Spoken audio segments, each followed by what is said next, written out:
velikani kot so Amazon, Apple, AMD nadaljujejo z objavami prvih četrtletnih poslovnih rezultatov. Ameriško centralno banko stagflacija ne skrbi in še vedno verjamejo, da bo letos sledilo vsaj eno nižanje ključne obrestne mere. Kdaj ni znano, ker inflacija ostaja lepljiva. Dobra novica, da cena surove nafte pada in posledično bomo od jutri tudi točili ceneje na bencinskih črpalkah. Čas je za finančni svet in v studiu se mi bo pridružil kolega Adi Omerovič.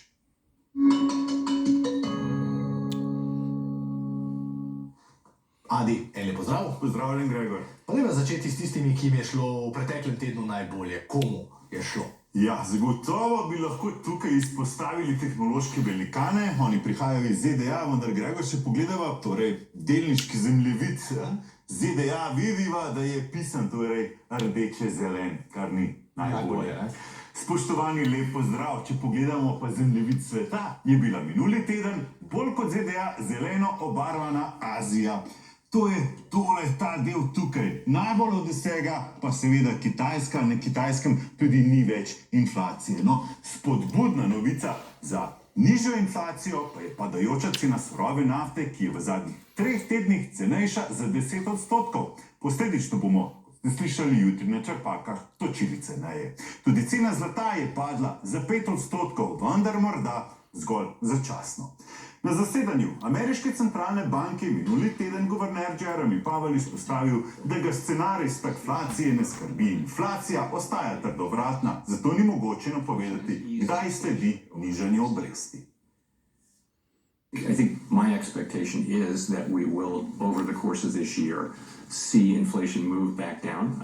That's my forecast. I think my confidence in that is lower than it was because of the data that we've seen. V ZDA so minuli teden tehnološki velikani nadaljevali z objavo kvartalnih poslovnih rezultatov. Supermicro Computer je najbolj donosna delnica v osrednjem ameriškem indeksu S&P 500. SMCI je letos zrastel že za 200%, vendar je od marca padal. Še dodatno pa je strmoglavil po objavi rezultatov minuli teden.